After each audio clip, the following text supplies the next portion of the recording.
Olá, eu sou Maurício Gaia, um dos curadores do Inert Brasil, Festival Internacional do Documentário Musical, que acontece agora em São Paulo, de 15 a 26 de junho, e também com algumas sessões online para todo o Brasil. Hoje nós vamos conversar com o diretor João Nascimento, diretor do filme Tambores da Diáspora. E aí, João, como é que você tá? Tudo bem? Salve, Maurício. Tô bem, cara. Melhor agora poder estar com você aqui, né? Conversando e as pessoas que estiverem assistindo a gente também, um forte abraço e tamo junto. Vamos que vamos. Beleza, beleza. João, bom, o seu filme trata de um instrumento que atravessa gerações, atravessa civilizações, países, continentes, o tambor. Queria que você falasse um pouquinho sobre esse instrumento e também sobre a diáspora que você aborda dentro do seu filme. Bom, para mim, primeiro agradecer aí a oportunidade de estar participando, né? Compondo a programação dessa mostra, o qual eu admiro e, né, já tem um histórico e tão importante. O nosso filme está junto de filmes também muito bacana. O Tambores da Diáspora, na verdade, é uma continuidade das pesquisas que a gente vem desenvolvendo, né? Eu sou um pesquisador de arte negra, além de outras coisas, também sou músico, percussionista, e atuo também dentro de grupos de arte negra e etc. E esse tema é um tema muito presente, o qual eu, desde a infância, sou filho de Mestre Dinho Nascimento, que é um dos personagens que é entrevistado no filme, e os tambores, ele faz parte já desde esse lugar onde eu nasci, né? Eu nasci aos pés das engomas, né? No quintal de minha casa, esse elemento está sempre muito presente, e são conteúdos o qual a gente já traz nessa bagagem. Mas quando a gente começou a adentrar e a mergulhar nesse tema, a gente começou a perceber a pluralidade desse instrumento, né, que são vários tambores, inclusive quando ele sai da África, pensando inclusive uma África que já é plural também, diversa, em cada território os tambores se apresentam de uma forma, mas quando ele atravessa o Atlântico, ele chega nas Américas e ele vai ganhando outras conotações, inclusive porque o tambor como matéria, ele não vem junto com os escravizados, né? Ele vem na ideia desse elemento, né? Esse imaginário desse instrumento, o qual não foi possível ser trazido à matéria, etc. Então, quando ele chega no Brasil, ele já vai estar sendo ressignificado, encontrando um novo tronco, uma forma de ser construído. Inclusive o filme Tambores da Diáspora, um dos personagens, que é o Hélio Nogueira, ele é luthier, né, de atabaques. Então, quer dizer, ele vai ganhando proporções, o qual ele vai adentrando para diversos universos, né?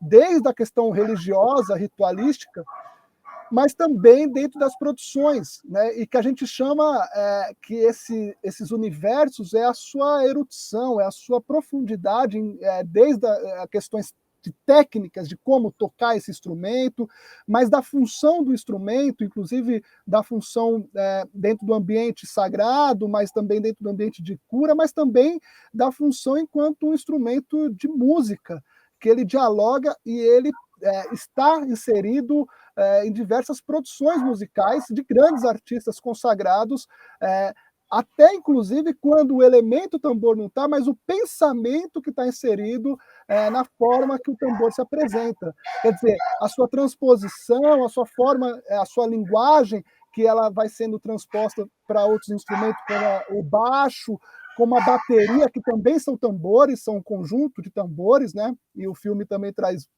isso através da personagem da Simone Sou, que é uma baterista fantástica, através também, e a tecnologia, enquanto o instrumento, ele também vai se ressignificando. Às vezes a gente tem uma ideia de que o tambor, ele é uma cultura, digamos, que fica presa no passado, mas não, o tambor, ele consegue conectar com uma ideia de ancestralidade, uma ideia do que aconteceu, um histórico do passado, mas ele perpassa até uma ideia de futuro. Então ele vai sendo ressignificado com todas essas novas tecnologias, e o filme ele vai abordando também isso de uma maneira gradativa, né? Eu acho que é isso, e a gente escolher fazer isso tem a ver com a nossa história. Hoje em dia a gente pode encontrar cineastas que podem, cineastas negros, que podem contar a própria história, né? Então, quando a gente escolhe um filme como esse, daí não é o meu primeiro filme, teve um filme que a gente fez antes que chama Danças Negras, que também aborda o instrumento, mas já na perspectiva da dança. E é engraçado que o Tambores da Diáspora traz a dança, mas na perspectiva do tambor, porque isso daí são características muito africanas, no sentido de não segmentar a visão de arte, de cultura, como às vezes a gente vê dentro de contextos eurocêntricos, né? Que você vai enquadrando, você é músico, você é dançarino, você toca o quê, e a cultura africana ela vai integrando essas linguagens, né? E acho que o cinema também está integrado também, porque o cinema é uma forma da gente poder pesquisar e documentar isso, né? Pois é, mas eu queria, quando você falou da questão da tecnologia, né, desse encontro entre ancestralidade e tecnologia, eu queria comentar e até queria que você desenvolvesse um pouco, porque assim, o tambor, mesmo lá atrás, nas suas origens, ele já tem muita tecnologia aplicada ali dentro, né? É muito conhecimento adquirido que é aplicado para fazer um tambor em qualquer lugar, né? E como que você vê isso? Você aborda no filme essa questão de você ter os touchpads, coisas assim, que são tambores também. Como é que você vê essa trajetória do instrumento com toda essa tecnologia através de séculos e séculos? Cara, que legal você estar perguntando isso, porque a gente consegue colocar o tambor num debate, inclusive, que a gente vem buscando politicamente, né? Que às vezes as pessoas pensam, por ser um instrumento de uma membrana só, né? Que ele tem a pele animal, né? Um tambor, digamos, tradicional, e tem um tronco, né? E aí as pessoas acham que ele não existe uma forma de se fazer, e as suas nuances e as suas diversas possibilidades e a sua erudição dentro, não só de tocar, mas de se fazer também, né? O próprio Birimbau teve um comentário muito besta que teve lá por um dos profissionais lá da UFBA uma época, não lembro o nome dele, mas é fácil procurar no Google, que disse que os negros tocam berimbau porque tem uma corda só, então não tem capacidade de tocar outros instrumentos com mais complexidade. Mas o tambor, ele com certeza, ele tem um estudo de técnica, que seria essa tecnologia, né, muito apurada. Por exemplo, dentro do próprio candomblé, são 3 tambores, geralmente, né? Essa coisa do rum, rumpi e o lé, né? Dentro, e que é o tambor mais agudo, o tambor médio, o tambor grave. E eles não fazem a mesma linha, né? Então, quer dizer, eles fazem linhas diferentes, eles cumprem funções diferentes dentro da ritualidade. E às vezes as pessoas acham também que é só chegar lá e tocar, mas não, tem toda uma maneira, uma forma, uma experiência, um estudo muito aprofundado, e isso daí é técnica, não só de estar fazendo, mas também de estar tocando, assim como tem outros instrumentos, eu acredito, por exemplo, o piano, né? Grandes pianistas estudam muito para ser grandes pianistas, ou outros instrumentos mais eurocentrados, que foram se transformando eurocentrados, né? Porque muitos instrumentos eles partem da África, depois a Europa ela se apropria e ela vai vai colocar a ideia no centro, né? Que é uma discussão que também a gente aborda, que é a descolonização desse entendimento dentro das artes, né? Mas com certeza, e quando você pensa os pads, por exemplo, a Sivuca, que é uma outra personagem do filme, ela traz muito essa ideia, né? Ela é uma percussionista, inclusive, que está atuando como percussionista do Emicida, ela é fantástica, e ela faz um estudo, não que ela navega entre a linguagem do instrumento tocado com as mãos, como o timbal, atabaque, conga, mas ela já transfere isso, essa leitura, dentro das MPCs, das controladoras, né, dos pads, que você consegue colocar dentro desses aparelhos eletrônicos diversos timbres, inclusive você consegue manipular esses timbres, Manipular, eu digo, você consegue colocar mais grave, mais agudo, misturar isso com outro efeito, e você consegue transformar isso daí numa outra forma de música, que é o que a linguagem contemporânea tem usado muito, essa linguagem eletrônica. Então, mesmo quando as pessoas tentam fugir, a gente vê hoje o cristianismo mais digamos, radical, ou né, o pentecostal, a religião pentecostal, que tenta não associar a sua cultura com essa linguagem, quando esses signos que são vinculados aos negros, mas os tambores não tem como fugir. O samba está relacionado com a cultura negra, e o samba, os tambores estão ali envolvidos, inclusive a própria palavra samba, já uma viagem, né, aproveitando a oportunidade, ela também refere a uma entidade. A uma ou algumas são sambas de origem banto, né? Então, Sim, pessoal, às sim. vezes, que samba calunga, samba monamê, né? Então, isso daí é diáspora, isso daí é cultura negra, isso daí tem a ver. Aí a pessoa, às vezes, ela tem um certo preconceito e ela fala: não, eu não gosto muito do. Mas gosta de um sambinha, né? Já tem aquele ditado, né? Quem não gosta de samba, bom sujeito não é. João, deixa eu perguntar um negócio para você. O filme, você apresenta uma série de depoimentos de personagens, né, de vários setores diferentes da música. Como é que foi esse trabalho de selecionar esses personagens todos? Você também aparece logo no começo do filme, né? Tem a Beth Belly, a Simone Sou, tem um monte de gente. Como é que foi? Como é que foi essa pesquisa para identificar todos esses personagens e colocar eles dentro do seu filme? Cara, esse filme ele começa a ser gravado praticamente ali em torno de 2013, né? Ou 2012. Então, quer dizer, a gente está falando de 10 anos atrás.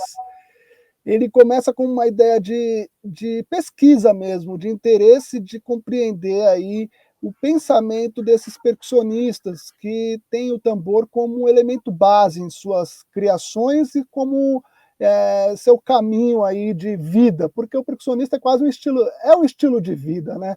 A percussão, a música afro-brasileira acaba sendo um estilo de vida, né? E o próprio filme também traz essa ideia da comunidade do tambor, né? Tem um momento que o próprio Paulo Dias fala sobre isso.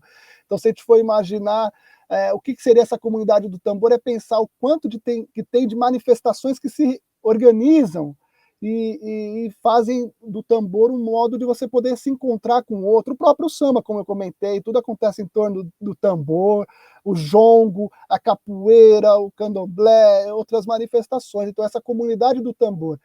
A escolha, ela parte desse momento, junto com o Pichu Flores, que é uma pessoa que aparece tocando em determinado momento junto, a gente começa a montar um trabalho de estudo, de querer investigar, de querer entender um pouco mais, e a gente faz um trabalho que chamava Afro 2, que tem inclusive na internet, para quem quiser conhecer, e a gente convida para entrar em estúdio pessoas que a gente admirava muito, por exemplo, o Marco Suzano, que desenvolveu uma linguagem fodástica, assim, tipo, em torno do pandeiro, né? E o pandeiro também é uma membrana, né? Tem a pratinela, não é à toa que o próprio tamborim, né, vem de tambor pequeno. Então, quer dizer, só a diferença é que tem a pratinela.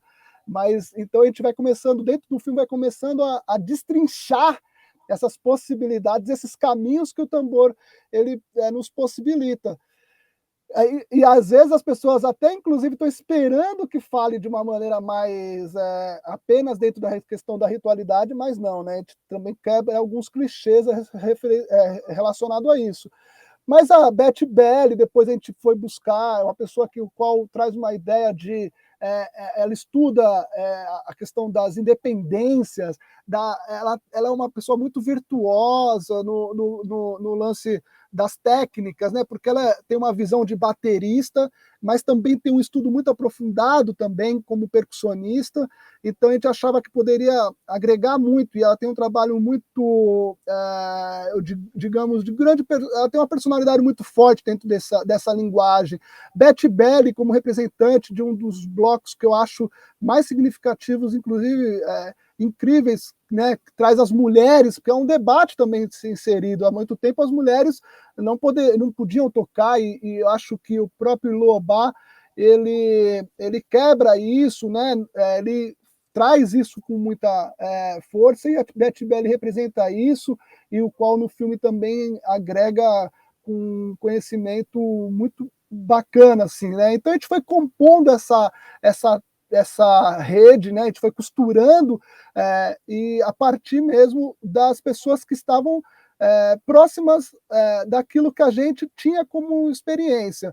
Sempre falta, na verdade, filme como esse, as pessoas sempre perguntam, pô, mas faltou fulano, eu senti falta daquilo, né? Aí a gente fala assim, que legal, porque não só uma pessoa pode vir e fazer um outro e dar continuidade, assim como a gente está dando continuidade em filmes que a gente assistiu antes, mas a gente mesmo, no futuro, a gente pode fazer uma série, ou pode montar um segundo, né? Então são pessoas, o meu pai está no filme, né? Quem mais? O Paulo Dias, que é um cara que é muito estudioso, e ele desenvolveu uma pesquisa muito forte sobre a cultura dos tambores e a cultura negra do Sudeste, né? Como é que a gente entende essa cultura que em São Paulo mesmo, onde é que a gente entende essas características negras, não só em São Paulo, mas Minas e no interior de São Paulo, Rio de Janeiro, etc. e tal. Então tem muita gente. Pedro Bandeira é um cubano, o qual ele já vai fazer uma relação, quais são esses pontos de consonância, né, de intersecção entre a forma de se tocar aqui no Brasil e a forma de se tocar em Cuba. Então ele aponta para uma ideia de birimbau em Cuba, e esse birimbau eu não conhecia, que é o Tingo Talango. E aí você olha assim, a gente teve muita dificuldade de encontrar uma imagem desse birimbau, a gente não conseguia encontrar, a gente descobriu que de fato é uma corda que vai até o chão, e a pessoa bate como se fosse um tambor no chão, cara. E, Nossa, que louco! então, muita coisa, assim, né? Enfim, as pessoas foram entrando no filme conforme a gente ia sentindo necessidade. A própria ideia, não dá para contar a história do tambor se a gente não falasse também do corpo, enquanto corpo tambor. O coração é o nosso primeiro tambor, sabe? Então Sim, ele tá. sim. A música, não existe música sem o nosso coração, que pulsa, que dá ritmo. Quando a gente está feliz, quando a gente está triste, quando a gente está ansioso, ou quando a gente está mais tranquilo, essa musicalidade presente em cada um de nós, ela já está vinculada ao nosso tambor, né? Quando a gente fala de vida, né? Que a vida tem essa relação com o coração, tem essa relação com o som que pulsa, né? Então é um filme que de alguma maneira poética, né? Porque a gente não está se propondo ainda nesse caso. Até poderia ser, porque depois no final a gente foi finalizar o filme dentro da pandemia também, né? Então tem essa característica, porque o tambor ele agrega pessoas, e por outro lado a gente estava dentro da pandemia que a gente não podia se juntar com as Juntar, né? pessoas, né? Então ele ficou marcado assim, né? Um filme que, se puder no futuro, tem que ser dito, ó, esse filme foi construído, produzido dentro da pandemia. Que é um desafio, né? Eu só queria fazer um comentário rapidinho sobre um outro filme que a gente tem na nossa programação e queria acabar conversando com a história que você falou do Berimbau. Ele é um curta, né? O nome desse filme é Berimbauzeiro, que é um filme lá do Rio Grande do Sul, onde eles encontraram um personagem, o Mestre Churrasco. Ele vive, acho que em Caxias do Sul, se eu não me engano. Um homem preto também, vivendo no interior do sul, e ele faz berimbau com qualquer material que você entregar na mão dele. É incrível. Ele faz, assim, qualquer coisa que ele consiga puxar uma corda, ele faz o berimbau e o berimbau funciona. Que É incrível. incrível esse filme. Eu recomendo que você veja, que vocês que estão acompanhando esse bate-papo também possam ver esse filme. Eu Você vou assistir. comentou um negócio que eu queria que você explicasse. Você falou que você nasceu no Engoma. Explica pra gente o que é Engoma. A ingoma é o tambor, né? É uma palavra que vem do Banto, Angola, né? Tem muitas palavras que a gente usa, a própria macumba, né? Que vem dessas tradições, dessas culturas africanas. E a ingoma, ela representa a ideia dos tambores, né? Dentro da cultura Banto Angola, né? E quando a gente fala que a gente nasceu nos pés das ingomas, é que a gente nasceu ali, né? Quem tem dentro da minha casa, por exemplo, há 38 anos eu nasci no Morro do Querosene, em São Paulo, que é um bairro que a gente entende como um celeiro assim de cultura negra, né? Então ali acontece ali quando você vai dormir, você está escutando o tambor de crioula, está escutando o Bumba Meu Boi, né? Com os pandeirões que também são e dentro da minha casa sempre teve essas festas de caruru, né? Há 38 anos acontecem essas festas que a gente faz para os IBGs. Então Uhum. o tambor ele acaba tendo essa função, né? De você se comunicar, né? De você fazer essa ligação entre o Orum e o Aie, né? O céu e a terra, esses elementos que estão para além da gente enquanto matéria, né? Então, o tambor ele é sinônimo também de celebração, é sinônimo de festa, é sinônimo de encontro. Então, eu nasci ali, não só no pé das engomas, que eu acho que é uma expressão que a gente usa muito, mas no pé do berimbau, né? O berimbau, você falou do filme Berimbauzeiro, tem tudo a ver. Eu sou filho, o Dinho Nascimento, no próprio filme, fala sobre o berimbau, que ele trouxe essa ideia, ele desenvolveu essa ideia do berimbau blues. Então, quer dizer, me interessei muito por esse filme que você comentou. Mas aí a gente, desde de berço, a gente está ali nos blocos, nos batuques, né? Então, acho que essa é a referência, acho que esse é o nascer na engoma, né? No... Entendi. Eu queria que você explicasse para as pessoas uma coisa que eu aprendi há muito pouco tempo, infelizmente com a morte do maestro Letieres Leite.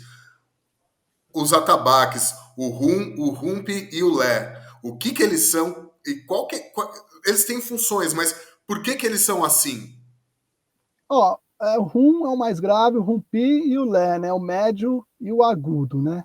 Geralmente, e aí a gente está falando aí da pluralidade, porque a gente também tem que compreender que cada casa ou cada lugar, cada território ou cada comunidade também tem seu sotaque, sua forma de se fazer, né? Então, mas da onde que a gente compreende, o rum ele tem a função fundamental de dialogar ali com a dança. Ele vai fazer as quebradas, tá? Junto com o pé de dança. Ele vai marcar o pé de dança dentro do candomblé, né? Então Seria síncope? ele vai fazer as variações. Ele Ah. vai fazer os desenhos rítmicos, né? Que ele faz as variações dialogando junto com a dança. Geralmente é assim, né? Então ele vai brincar junto com a dança. O rumpi e o lé, dependendo, um faz a marcação e o outro faz uma marcação um pouco mais dobrada, digamos. Né? Então fica uma tríade. E essa tríade, quando você escuta de longe, é onde você percebe todo esse ritmo quebrado que é essa síncope. Né? A síncope é um elemento também interessante que você comentou. É uma característica muito dessa musicalidade, da sonoridade africana. Né? Embora a África seja essa inúmeras possibilidades, mas que chega no Brasil de uma maneira muito forte. O samba, por exemplo, tem muito essa síncopa, né? Do catum, né? Que é a coisa deslocada do tempo, né? É aquilo que não está no tempo. Por enquanto que a gente vê muito, às vezes, o uso da síncope em culturas que não são brasileiras, óbvio que tem outras culturas que também são fantásticas, a cultura indiana, árabe, etc. Eu acho que toda cultura tem a sua qualidade dentro do que ela se propõe a fazer. Mas a característica da cultura africana no Brasil é esse elemento de que você quebra o tempo, né? Então parece que você não consegue. Os caras tocando samba, por exemplo, quando não nasce dentro dessa cultura, acaba quase pensando como se fosse um rock, né? E aí fica tudo meio na cabeça do chão. Então, os tambores, eles vão dar esse tipo de apontamento para a gente, de possibilidades, o qual essas síncopas elas estão inseridas na própria base, né? E você poder transitar e costurar isso, que é a função do rum, são muito tempo de estudo, né? Embora você possa dizer assim, tem uma coisa que eu entrevistei o Kabengele num outro filme, que é o Danças Negras, e ele fala assim, as pessoas às vezes acham, só porque as pessoas falavam para ele assim no filme, ele fala assim, só porque eu sou africano, as pessoas acham que eu sei tocar um instrumento, toco um instrumento aí, só porque eu sou negro, eu devo saber tocar um instrumento. Na verdade, tem essa questão da ancestralidade presente, mas tem a questão mesmo também da vivência, da experiência, do estudo. A pessoa negra ela pode ser com o que ela quiser. Ela não precisa ser necessariamente uma tamboleira, uma pessoa que toca tambor e etc. Se toca, que legal, que bom, mas ela pode fazer o que ela quiser. Por que eu estou dizendo isso? Porque o que está inserido por trás de uma pessoa que toque dessas tríades, desses 3 atabaques, por exemplo, da onde surgem muitas outras coisas, muitos outros instrumentos, é um infinito de técnicas e possibilidades, né? O tambor ele funciona, ele foi o primeiro elemento de comunicação, é uma linguagem. Então, quer dizer, as pessoas se comunicam através do tambor, sempre se comunicaram. É uma tecnologia que ela está relacionada como tecnologia no passado, como você comentou, que foi importante esse comentário, mas também que está sendo ressignificada e acompanha, ela não fica estática, parada, como se fosse uma coisa, né? Ela vai também se reatualizando essa forma de se fazer. Então, são muitas possibilidades, são muitos caminhos que surgem por intermédio do tambor. E não só caminhos, se você pegar, por exemplo, a ideia de ritmo que a gente tem, não só o samba, como eu comentei, porque o Brasil não é só de samba, né? Tem muitos no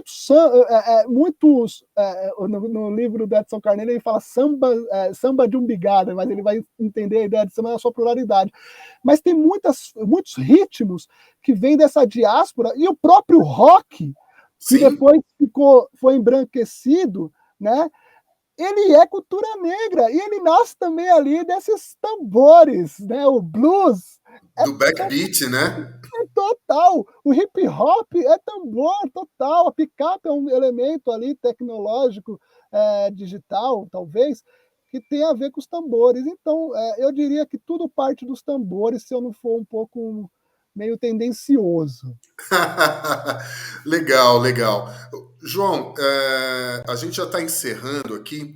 Eu queria que você, bom, ó, pudesse falar alguma coisa que você quisesse que eu não tenha perguntado. Fica aqui à vontade. Mete bronca. Mete branca. Pô, eu queria agradecer, pô, Maurício, primeira vez que a gente conversa, foi um papo muito bacana. Agradecer a toda a organização daí do Inedit, né, da mostra, e as pessoas também. É um momento que a gente precisa também ir ao cinema. É fundamental a gente poder assistir o filme também no cinema, porque o próprio filme que a gente produziu ele foi construído pensando também o cinema. A história ela é contada não só da imagem, mas também da sua composição sonora, e esse filme ele narra muitas histórias da maneira sonora também, né? Então, Sim, pô, sim. vai ser muito massa.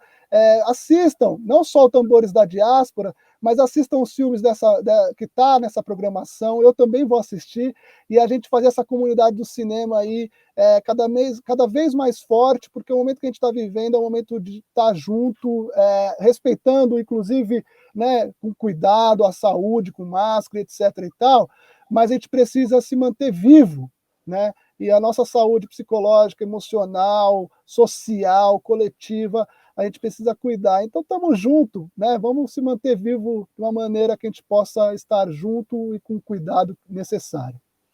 Pois é, você tem razão. Nossa saúde mental passa pelos reencontros também, pelos encontros e reencontros.